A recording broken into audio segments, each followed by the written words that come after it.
Shalom pemirsa umat Kristiani yang diberkati oleh Tuhan kita Yesus Kristus. Apa kabar Anda hari ini? Senang sekali saya Stevi Mardiani Maruru bisa kembali menyapa pemirsa lewat program acara Kabar Sukacita. Dan seperti biasa, selain kita diberkati lewat puji-pujian yang kita dengarkan, kita juga akan diberkati dengan pembelajaran firman Tuhan yang akan kita belajar bersama-sama, tentunya dengan narasumber kita, dengan hambanya Ibu Pendeta Ellen Wane yang sudah hadir saat ini bersama kita. Dan tema Kabar Sukacita kali ini yaitu pada Tuhan kita mendapatkan ketenangan. Mari kita sapa Ibu Pendeta yang sudah hadir saat ini. Shalom Bu Pendeta. Shalom juga. Apa kabar Bu Pendeta? Baik. Luar biasa, baik. Pemirsa dan Ibu Pendeta, sebelum kita bersama-sama merenungkan kebenaran firman Tuhan kita pada saat ini, kita akan mengawali dengan doa dan minta kesediaan Ibu Pendeta untuk dapat menuntun kita di dalam doa. Ya, baik. Mulai kegiatan kita dalam acara Kabar Sukacita ini, kita berdoa. Ya Tuhan, kami bersyukur kepadamu untuk waktu kesempatan yang Engkau berikan pada saat ini dalam perjumpaan bersama Kabar Sukacita. Ya Tuhan, kami mohon Engkau berkenan, Engkau menolong, Engkau ada di tengah kami dalam sepanjang acara saat ini. Agar melalui acara ini Tuhan, kami semua boleh menikmati dan merasakan kasih sukacita dan berkat Tuhan.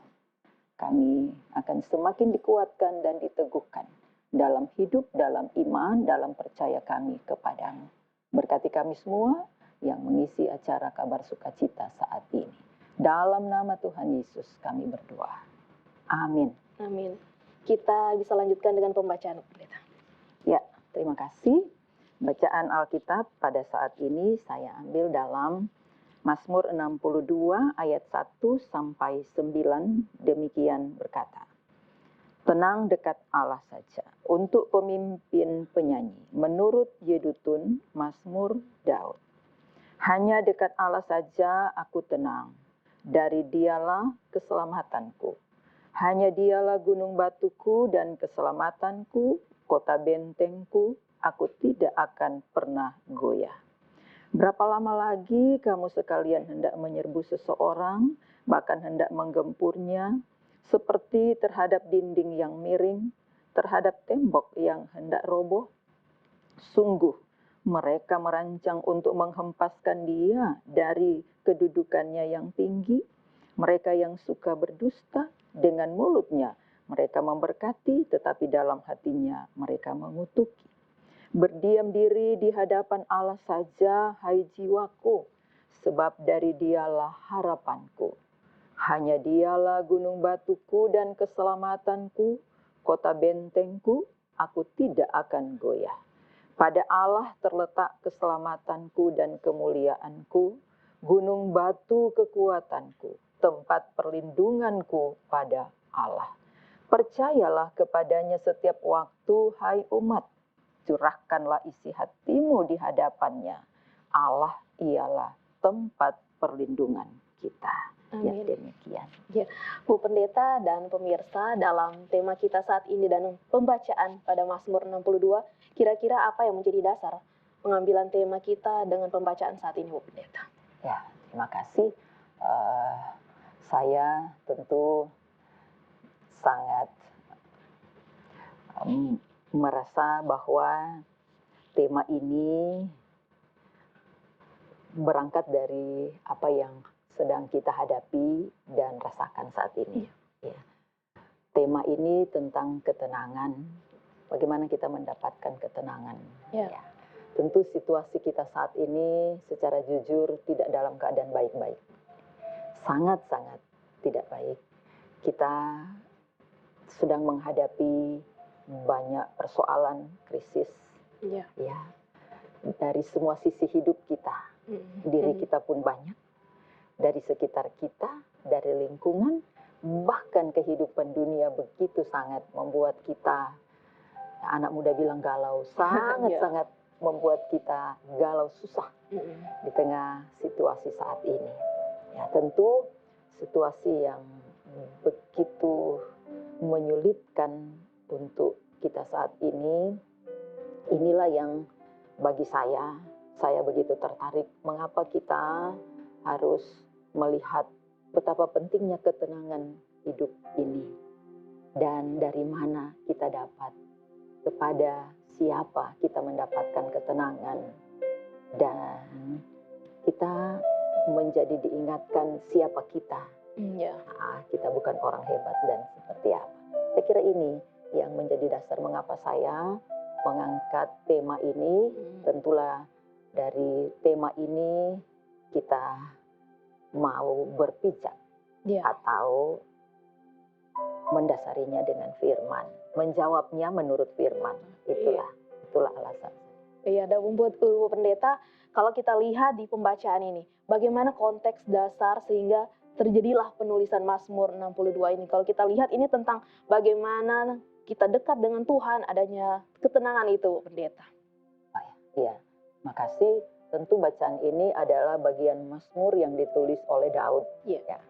Artinya isi dari bacaan ini mau menggambarkan tentang apa yang sedang Daud alami. Bagaimana kehidupan Daud saat itu. Nah, Daud ketika itu dia juga dalam keadaan yang sangat-sangat tidak enak. Masa-masa hidup yang begitu sulit, krisis hidup yang sedang ia hadapi. Ya.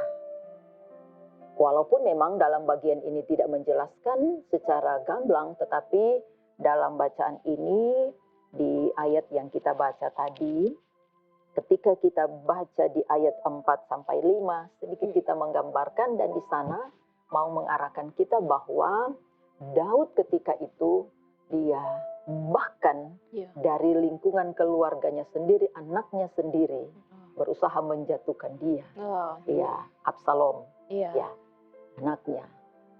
Ia pun bahkan orang-orang yang di sekitarnya, orang-orang yang sebelumnya setia kepadanya, yang selalu dekat dengannya, mereka juga menjauh dari Daud. Mereka bahkan mengkhianati dia. Mereka yang sebelumnya setia menjadi tidak setia. Sehingga pada akhirnya Daud, dia harus melarikan diri. Ya, Daud dia harus melarikan diri, dia harus tentu lari dari Absalom karena ia mau dibunuh oleh Absalom. Dan siapa Absalom? Anaknya. Ya toh, jadi anaknya pun mau mencelakai dia, menghabisi dia. Anaknya saja begitu, bagaimana orang-orang yang ada di sekitarnya? Betul. Ya, tentu ini membuat Daud begitu sangat terpuruk. Daud begitu sangat terpuruk, begitu banyak orang yang berusaha melawan dia, keluarganya sendiri saja demikian, dan itu membuat Daud menjadi, kita tentu bisa membayangkan, orang terdekat saja Iya. menjadi orang yang akan menjatuhkan dan melawan kita.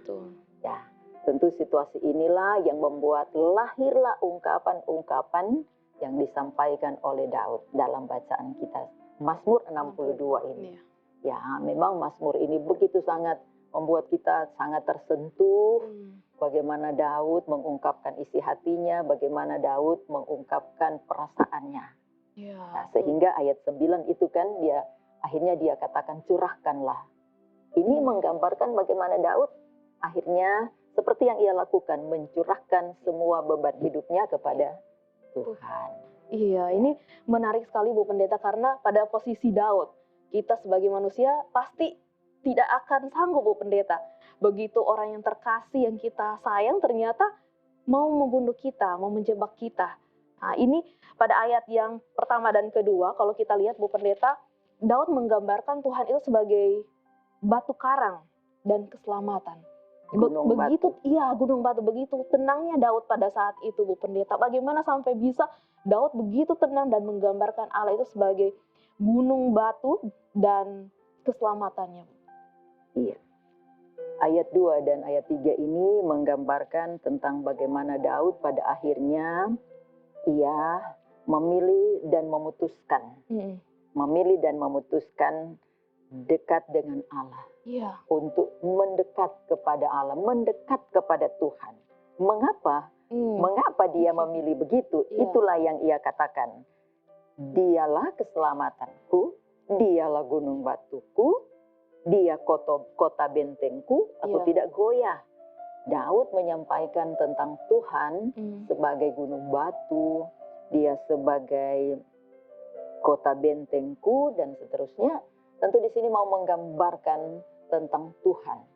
Tuhan sebagai Allah yang maha kuasa perkasa, maha hebat. Betul. Dan dengan kehebatannya, di sanalah Daud harus pergi.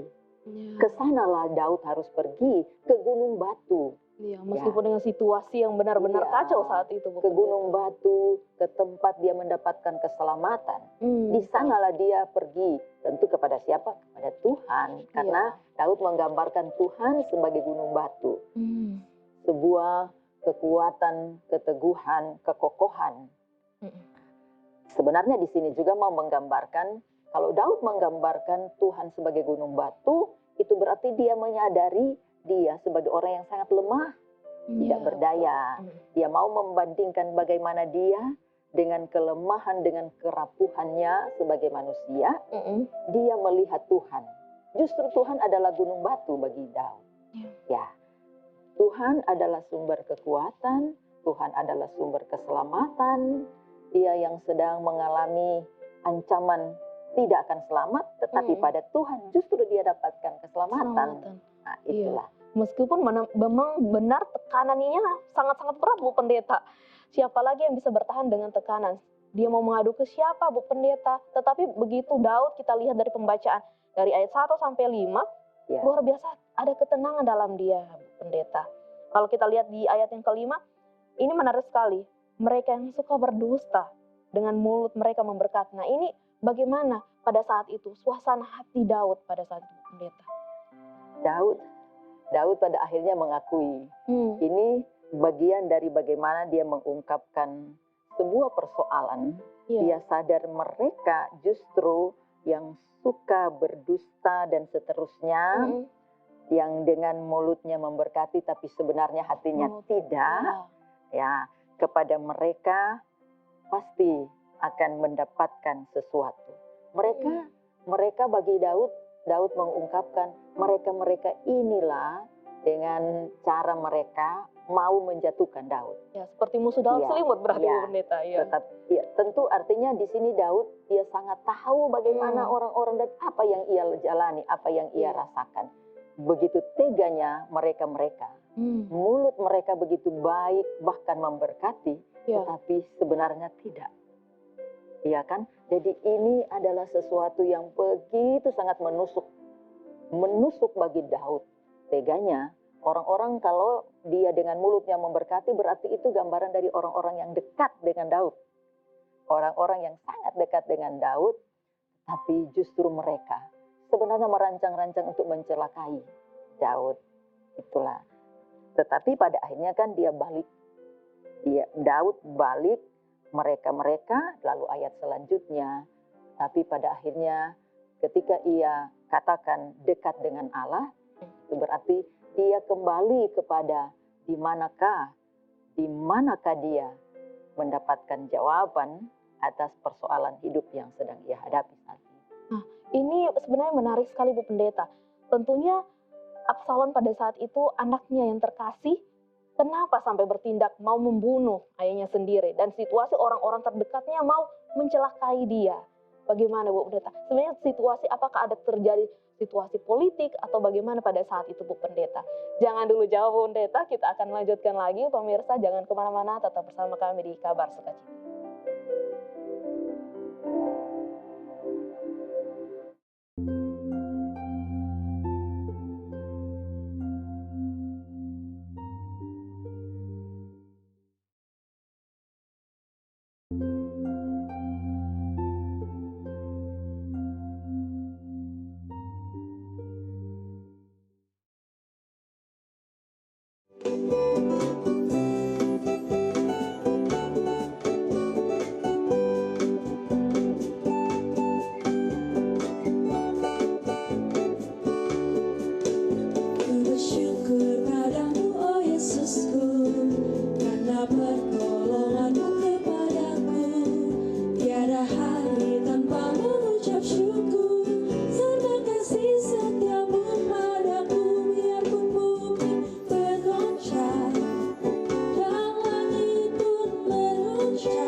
Terima kasih pemirsa, Anda masih bersama kami di Kabar Sukacita dengan tema pada Tuhan kita mendapatkan ketenangan. Baik, Bu Pendeta bagaimana? Tadi begitu Daud menuliskan Mazmur 62 tentunya ada situasi sampai akhirnya Absalom anaknya sendiri mau sejauh itu membunuh, bahkan mau mengusik ayahnya sendiri, Bu Pendeta. Ya, terima kasih. Tentu yang terdekat dengan Daud itu adalah Absalom. Selain adalah orang-orang di sekitar. Situasi ketika itu adalah Daud sebagai seorang kepala pemerintah atau sebagai raja. Tentu dalam tanggung jawab kepemimpinan yang ada ketika itu tidak menjadi sebuah jaminan bahwa Daud aman-aman. Daud aman, semuanya lancar, semuanya baik-baik. Tidak bisa dijamin bahwa ia aman nyaman menjalankan tugasnya sebagai seorang raja. Tentu maka situasi ini bisa jadi mendatangkan sesuatu maksud-maksud yang yang sangat-sangat, padahal kita tahu tentu Daud adalah seseorang yang diurapi oleh Ya, Tuhan dengan tanggung jawab dan kepercayaan yang Tuhan berikan kepada Daud, tapi itu juga menjadi sesuatu yang tidak mudah untuk Daud laksanakan dan kerjakan. Selain tanggung jawabnya yang besar sebagai seorang raja, ternyata Daud juga justru tidak didukung oleh keluarga anaknya.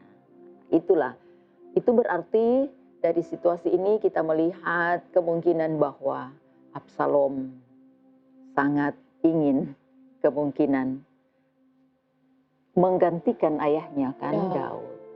Tapi pada akhirnya kita tahu bahwa itu adalah sesuatu yang tidak dikehendaki oleh Tuhan. Karena sesudah Daud yang menggantikannya siapa? Salomo. Salomo bukan Absalom. Iya, betul. Salomo bukan Absalom. Itu berarti bahwa di sini memperlihatkan apa yang dilakukan ini adalah sesuatu yang sangat-sangat tentu Tuhan tidak kehendaki. Anaknya mau menjatuhkan dia dan kemungkinan tidak menghendaki ayahnya sebagai seorang raja. Ya pastilah itu sesuatu yang tidak diinginkan oleh Tuhan, apalagi dalam ketetapan Tuhan bahwa yang akan menggantikan Daud bukanlah Absalom, tetapi Salomo anaknya. Salomo kan sebagai raja yang menggantikan Daud sesudah itu. Bu Pendeta dan pemirsa, kalau kita lihat dari situasi Daud saat itu dan jika diperhadapkan kita di situasi sekarang, Bu Pendeta, bagaimana sebenarnya sikap dan tindakan kita jika kita ada di posisi Daud? Tidak mudah, Bu Pendeta. Kita berpegang hanya ya sabar, tapi biasanya itu susah sekali, Bu Pendeta, jika memang benar-benar kita dalam situasi seperti kondisi saat Daud itu.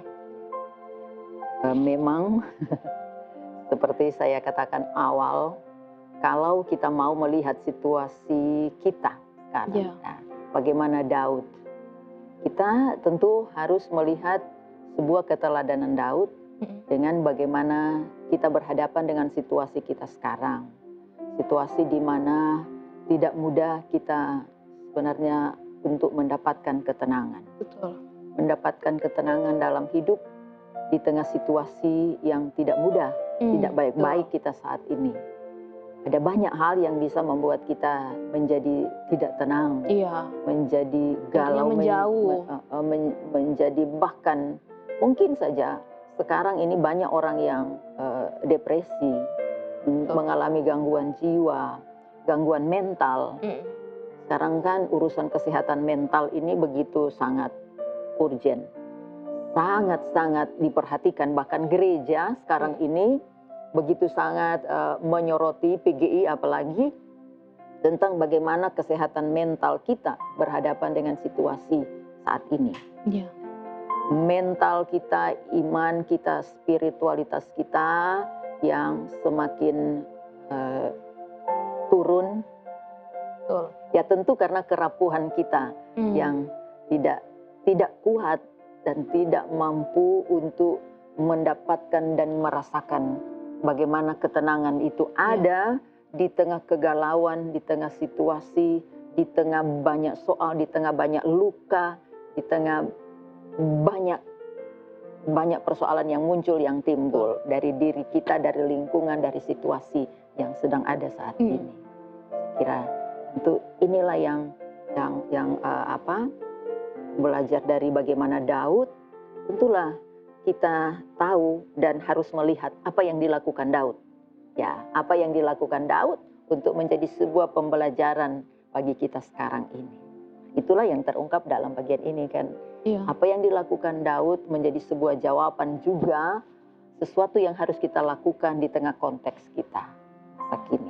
Seperti saat ini. Nah, untuk tema-tema di Mazmur 62 ini, mulai dari Mazmur ini tentang bagaimana perlindungan, ketenangan, Bu Pendeta, dan membawa tema khususnya di Mazmur 62 ini dengan isu-isu yang sekarang. Yang Ibu Pendeta katakan juga tadi bahwa paling banyak kita tentang kesehatan mental. Banyak dari orang yang akhirnya putus asa. Ada yang bunuh diri karena tidak ada ketenangan itu. Bagaimana sih sebenarnya pelayan Tuhan supaya bisa menguatkan jemaatnya? Ini dalam ruang lingkup berjemaat ya Bu Pendeta. supaya tetap bisa ada ketenangan itu. Biasanya banyak jemaat yang ingin curhat, biasanya Bu Pendeta kan dengan pelayan majelis. Dianggapnya lah, saya curhat A sampai Z. Ternyata curhatannya bocor. Itu mulai jadi akhirnya menjadi hal yang menjadi saya sudah tidak tenang. Orang yang kita anggap saja bisa mendengarkan permasalahan kita ternyata tidak menemukan solusi. Wah, gimana Bu Pendeta? Ya, terima kasih. Iya. Betul apa yang disampaikan Iya. tadi. Tentulah kita kembali melihat bagaimana Daud, belajar dari Daud. Iya. Kita ingat bahwa apa yang kita baca tadi, apa yang kita telah lihat bersama bahwa Daud dia pada akhirnya dia mengungkapkan bagaimana dirinya, apa yang sedang ia hadapi. Itu berarti situasi yang harus kita juga, bagaimana sikap kita adalah tentu kita harus membuka diri, ya, walaupun tentu membuka diri kepada siapa itu nanti. Nah, membuka diri kepada Tuhan pasti kan, tapi dalam lingkup pelayan kepada orang-orang yang ada di sekitar kita, yang terutama bahwa kita ini harus jujur dengan apa yang sedang kita rasakan, kita hadapi. Kita benar-benar harus terbuka dan membuka diri, ya. Karena bisa jadi orang yang stres karena dia kumpul sendiri, simpan sendiri kan, dia tahan sendiri. Tapi seperti Daud, dia mengeluarkan isi hatinya, dia mengungkapkan inilah saya, inilah sesuatu yang sedang saya hadapi, saya rasakan. Seseorang yang mau membuka diri dan menyampaikan apa yang sedang ia rasakan, ia hadapi, bagaimana beban hidupnya, tentulah itu adalah orang yang mau ditolong. Seseorang yang mau ditolong, seseorang yang membuka diri untuk ada yang bisa mengangkat dia, ada orang yang bisa membantu dia. Itu. Jadi seseorang di tengah situasi ini bahwa dia harus menjadi seseorang yang tidak menutup diri. Tidak menutup diri. Situasi persoalan hidup yang dihadapi, sebaiknya bahwa kita harus menjadi seseorang yang bisa tahu bahwa kita tidak bisa memikirkan dan menanggung sendiri apa yang sedang kita hadapi dan kita rasakan. Ya, memang ini juga sesuatu yang tidak mudah. Ya, tidak mudah untuk mengungkapkan apa yang sedang kita hadapi. Jadi mau membuka diri dan jujur dengan apa yang kita hadapi itu adalah sesuatu yang ya tentu. Tapi kita harus belajar dan melakukan itu. Itu pertama. Tentu yang kedua bahwa kita lihat apa yang dilakukan Daud. Ketika ia sudah mengungkapkan bagaimana isi hatinya, ketika ia melihat dirinya yang sedang lemah, sedang rapuh. Nah, inilah yang paling utama adalah dia memilih untuk datang dan menenangkan diri kepada Tuhan. Ya, dia datang kepada Tuhan, memilih Tuhan sebagai kota bentengnya, gunung batunya, gunung batu keselamatannya. Dan ketika dia datang berdiam diri kepada Tuhan, dia datang menghampiri Tuhan, dia datang mendekat kepada Tuhan seperti kita datang beristirahat kepada Tuhan. Kalau kita anak, di mana kita mau tempat kita pulang adalah ke orang tua. Kalau kita datang ke orang tua, apakah kita akan berbuat? Tidak ada, kita datang ke orang tua biasanya kita datang untuk benar-benar lepas semua. Kira-kira begitulah yang harus kita lakukan. Datang kepada Tuhan, berdiam diri, menenangkan diri, benar-benar merasakan bagaimana ternyata dekat dengan Tuhan. Disitulah kita dapatkan ketenangan, dapatkan bagaimana hidup ini hati yang damai, hati yang nyanda kacau. Betul. Ya, dengan banyak soal, banyak hal yang ada di kepala, di hati dan seterusnya. Banyak sekali yang mau dipikirkan, apa keperluan, apalagi buat pemirsa mungkin yang sudah berumah tangga, banyak keperluan, mulai dari yang anak-anak, bagaimana, dan tadi ruang lingkup berjemaat. Jadi adanya peran majelis satu jemaat dalam membuat agar jemaatnya tetap teguh dan tetap tenang. Bagaimana dengan berada di posisi keluarga, Bu Pendeta? Tadi Bu Pendeta katakan bahwa anak yang datang ke orang tua, mereka mau curhat tentang permasalahan mereka. Tapi banyak juga dari kita yang kita lihat orang tua yang begitu anaknya mau terbuka malah disalahkan.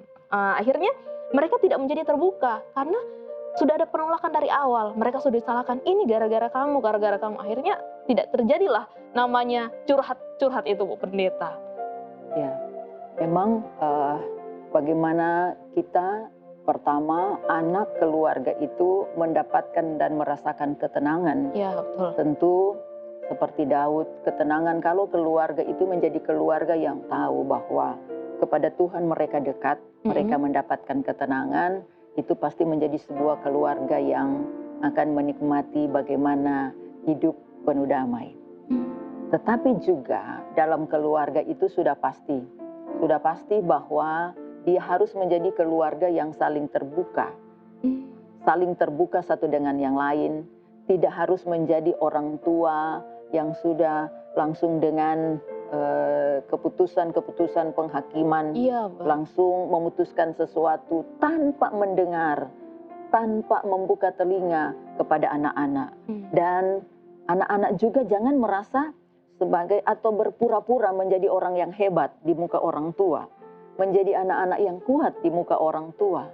Karena bisa jadi ini mereka anak-anak sedang menghadapi persoalan di sekolah dengan teman-temannya. Ya, lingkungan sekolah dia sedang tidak baik-baik. Teman-temannya, teman-teman sepermainan dia, sekelasnya mungkin sedang tidak baik. Belum lagi dalam dia menerima pelajaran dan seterusnya. Bisa jadi ia sedang dalam masalah. Nah, tetapi dengan kondisi orang tua yang demikian, dia seolah-olah dibuat menjadi anak-anak yang tidak bisa jujur, anak-anak yang pada akhirnya berpura-pura hebat, tapi sebenarnya dia sedang rapuh. Dia adalah anak-anak yang sedang rapuh. Nah, tentulah pada akhirnya dia tidak mungkin dia akan kuat seterusnya kan. Tidak mungkin anak itu akan seterusnya kuat. Pasti pada akhirnya dia akan terpuruk. Betul sekali. Iya, justru dia sedang kacau dan pada puncaknya tentu dia akan menjadi anak-anak yang mungkin mengambil jalan pintas ke kiri dan ke kanan. Artinya di sini bahwa anak-anak dia tidak mendapatkan sebuah ketenangan yang dibawa oleh orang tua, ketenangan kepada Tuhan, bersama dan mendekatkan hidup kepada Tuhan. Inilah masalah dan tantangan tentu sebuah keluarga-keluarga, anak-anak kita dengan banyak pengaruh lingkungan yang ada, banyaknya pengaruh-pengaruh lingkungan yang ada, bisa jadi anak-anak kita adalah anak-anak yang mencari ketenangannya bukan kepada Tuhan, tetapi mencari ketenangannya di medsos atau dengan aplikasi-aplikasi yang begitu banyak sekarang, dengan permainan game dan seterusnya, dan bahkan dengan konten-konten yang tidak semestinya. Anak-anak di sini mereka merasa disitulah merasa mendapatkan ketenangan, padahal sebenarnya itu adalah sesuatu yang jauh dan karena salah. mereka merasa diterima, Bu Pendeta, akhirnya berusaha lari ke situ. Itulah. Maka menjadi sebuah tantangan bagi orang tua dan gereja bahwa anak-anak kita harus menjadi anak-anak yang tahu bahwa dekat dengan Tuhan. Di sanalah mereka merasakan hidup yang gembira, yang senang, yang happy. Hidup yang menikmati hidup sebagai anak-anak di usia mereka. Betul. Ini menjadi tenang di situasi yang genting memang sangat sulit, Bu Pendeta. Kita akan melanjutkan lagi perbincangan kita, tetap bersama kami di Kabar Sukacita.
Terima kasih pemirsa, Anda masih bersama kami di Kabar Sukacita dengan tema Pada Tuhan Kita Mendapatkan Ketenangan.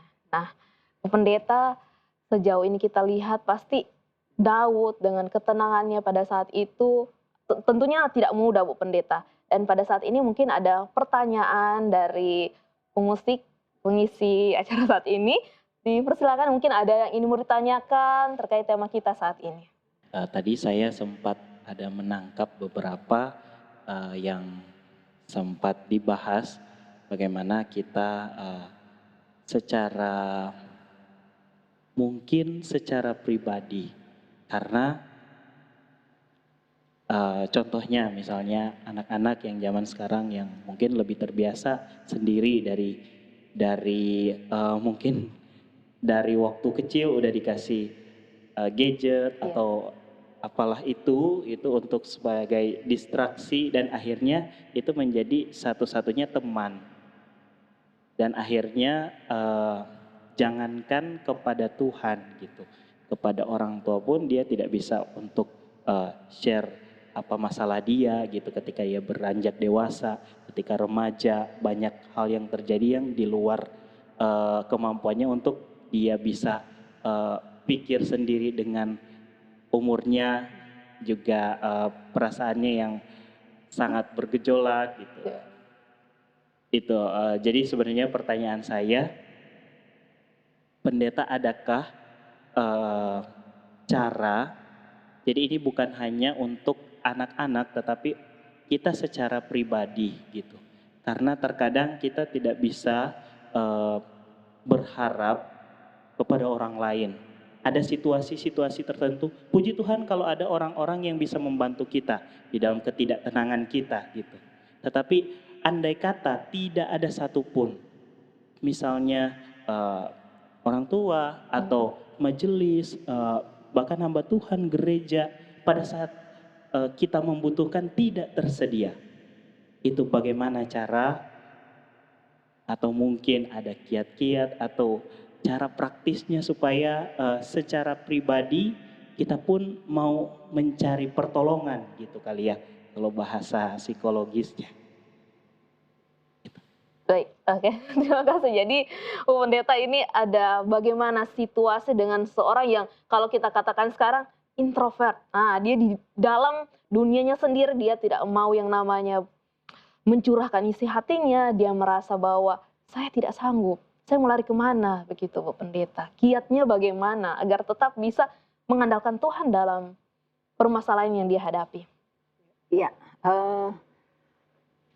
memang ada orang yang kita lihat dia tenang saja, tidak ada soal, baik-baik saja. Padahal di situ dia sedang tertekan, sedang banyak persoalan. Tetapi ada juga orang yang ada dalam lingkungannya yang begitu banyak persoalan, tapi dia bisa tenang. Itu dua hal yang tentu kita harus cermati mengapa dan apa itu di situ. Nah, berhubungan dengan orang yang kemana dia, seandainya dia merasa tidak ada yang di sekitarnya, tidak ada siapapun. Ya, memang ini seperti Daud kembali, di lingkungan sekitar Daud tidak ada yang bisa diandalkan. Manusia tidak ada satupun, bahkan orang terdekatnya tidak bisa. Sama sekali tidak bisa. Sama sekali tidak ada yang bisa. Tidak ada yang bisa menolong, dan tidak ada, itu berarti tidak ada tempat di mana dia bisa berbagi persoalan. Tidak ada. Nah, situasi ini tentu mengingatkan kita bahwa seperti yang dikatakan, Tuhan tidak jauh. Sebenarnya yang bisa menjadi sangat dekat dengan kita, yang pertama adalah Tuhan. Orang terdekat dengan kita pun tidak menjamin dia adalah orang yang paling dekat dan bisa tahu siapa dan apa yang kita hadapi. Tetapi yang bisa tahu dan bisa seterang-terangnya melihat siapa kita adalah Tuhan. Nah, itu berarti memang pada akhirnya kita semua diingat dan dibawa. Diingatkan dan harus membawa hidup kita. Ya memang Tuhan satu-satunya. Tuhan satu-satunya harus menjadi yang terdekat. Iya. Tuhan satu-satunya yang harus menjadi terdekat.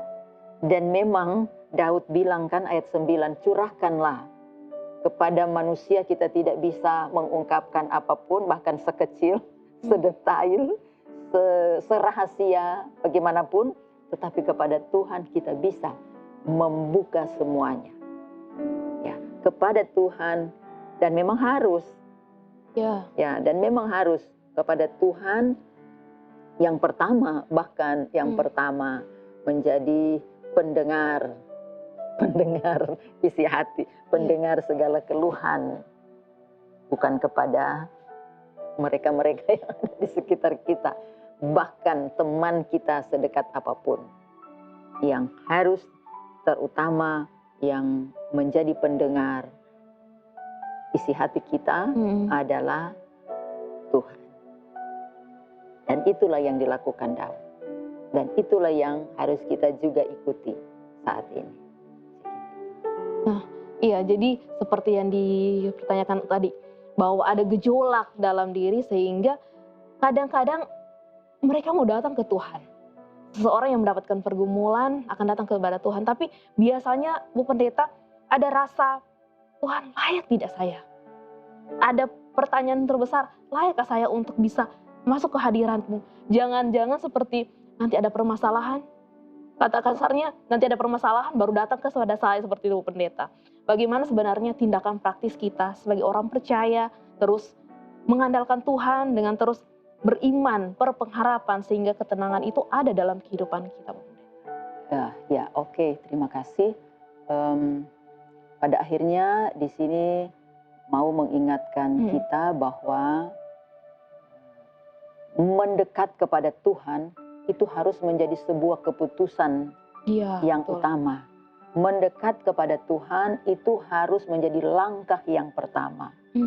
Sebuah tindakan yang itu adalah sesuatu yang benar-benar paling penting dan paling urgent. Di saat kita sedang menghadapi sesuatu, lebih cepat kita mengambil langkah untuk datang kepada Tuhan tentu lebih baik. Kadang kita berputar-putar dengan masalah, dengan pergumulan, dengan ini, dengan itu, kita lupa ada Tuhan. Karena beranggapan saya mampu, Bu Pendeta. Saya kuat, saya hebat, saya ini, saya itu.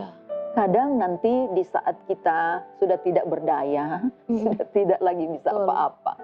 Sebenarnya walaupun tidak terlambat, oke lah. Tetapi lebih pas bahwa saat kita sedang menghadapi benturan apapun itu, langkah yang pertama adalah keputusan yang pertama adalah datang kepada Tuhan, mendekat kepada Tuhan. Karena Daud bilang, dekat dengan Tuhan. Di situ kita dapat ketenangan. Masalah apapun, ya memang hidup tanpa masalah bukan hidup kan. Ya, pasti dekat dengan Tuhan, disitulah kita dapat ketenangan. Jadi memang keputusan datang kepada Tuhan, mendekat kepada Tuhan, itu harus menjadi sebuah tindakan awal pertama dalam apapun hidup yang kita hadapi. Karena Bu Pendeta ini juga langkah awal seseorang. Kalau kita lihat kisah Ayub pada saat itu Bu Pendeta, kalau kita beranjak, Ayub juga dengan kondisi di mana dia ada banyak permasalahan saat itu. Dia datang kepada Tuhan, ternyata orang terdekatnya bilang, kenapa kamu menghadap Tuhan? Akhirnya tidak ada perubahan seperti itu. Sampai kapan agar kita iman, kita tetap percaya, dan terus berpengharapan pada Tuhan? Karena menunggu waktu Tuhan ini kan juga susah-susah gampang Bu Pendeta. Waktu manusia bisa merancang kapan, tetapi waktu Tuhan memang waktu yang tepat kan Bu Pendeta. Ya benar, mengambil keputusan untuk datang dan dekat kepada Tuhan itu tentu adalah sebuah keputusan yang harus didasari dengan iman. Betul, ya. Dengan sebuah kepercayaan dengan sebuah keyakinan, datang dan mendekat kepada Tuhan, dia akan mendapatkan jawaban. Ya, walaupun tentu jawaban Tuhan itu berproses. Tidak ketika itu ia dapatkan. Justru dengan terus mendekat dan mendekat kepada Tuhan, Tuhan sedang membimbing, menuntun dan mengarahkan dan membentuk dia. Benar-benar ketenangan itu, ketenangan yang sejati, akhirnya ia bisa nikmati dan dia rasakan. Karena banyak Bu Pendeta, orang yang tidak kuat dalam proses itu, Iya, kan Bu Pendeta. Betul. Akhirnya mereka meninggalkan, akhirnya mereka tidak mampu, dan akhirnya lari ke tempat-tempat yang lain, Bu Pendeta. Ya, mereka tidak percaya. Betul. Dengan datang kepada Tuhan mereka akan mendapatkan sesuatu. Iya. Artinya bahwa mendekat kepada Tuhan itu benar-benar harus dengan sebuah tekad, keyakinan dan iman. Saya datang dan mendekat kepada Tuhan, Tuhanlah yang akan menguatkan dan membimbing saya untuk benar-benar hidup ini dengan segala soal, tapi saya tetap merasa tenang dan damai. Luar biasa sekali Bu Pendeta. Jadi berbicara tentang ketenangan itu sangat mudah sebenarnya, hanya butuh ketekunan dan iman. Nah, bagaimana Bu Pendeta, ada kesimpulan, ada pesan-pesan buat pemirsa di rumah terkait tema kita pada saat ini? Dipersilakan Bu Pendeta. Iya, terima kasih. Tentu bagian akhir dari percakapan dan pendalaman kita dari Mazmur 62 ini mengingatkan kepada kita bahwa semua kita mungkin pernah dan akan mengalami luka atau tersakiti atau dibebani dengan persoalan hidup.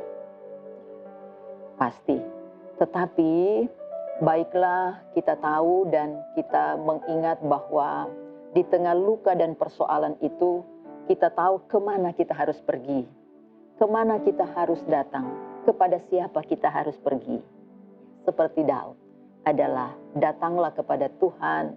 Dekatkanlah terus hidup kita kepada Tuhan. Dekat itu perlu proses.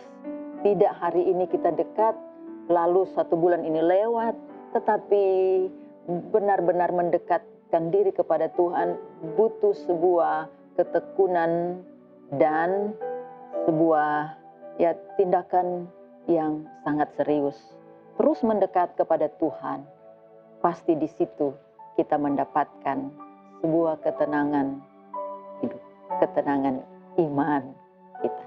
Amin Bu Pendeta. Kita akhiri dengan doa Bu Pendeta. Kasih, mari kita berdoa. Tuhan, terima kasih Engkau memberi kesempatan bagi kami ada dalam acara program Kabar Sukacita ini, dalam pujian, dalam penghayatan tentang firman-Mu, Mazmur 62 berangkat dari ungkapan yang disampaikan Daud. Kami mohon Tuhan, Engkau akan menolong kami untuk ada dan terus menikmati menjalani hidup walau dengan semua tantangan, soalan yang ada, tetapi kami tahu bahwa Tuhan Engkau tidak jauh. Kami diajak dan diingatkan terus untuk datang mendekatkan diri kami. Untuk kami sadar, kami imani di sanalah dan bersama Tuhan ketenangan hidup kami boleh kami nikmati. Terima kasih Tuhan, berkati kami semua dalam perjalanan hidup, dalam perjalanan beriman kami. Dalam nama Tuhan Yesus kami berdoa. Amin. Amin. Terima kasih Bu Pendeta, kiranya Tuhan Yesus memberkati Bu Pendeta dalam pelayanan dan keluarga Bu Pendeta. Dan pemirsa, hidup memang banyak tantangan, tetapi kita menikmati proses itu karena waktu Tuhan adalah waktu yang tepat. Saya Stevi Mardiani Maruru dan seluruh kerabat kerja yang bertugas mengucapkan terima kasih atas kebersamaan Anda. Sampai jumpa, Tuhan Yesus memberkati.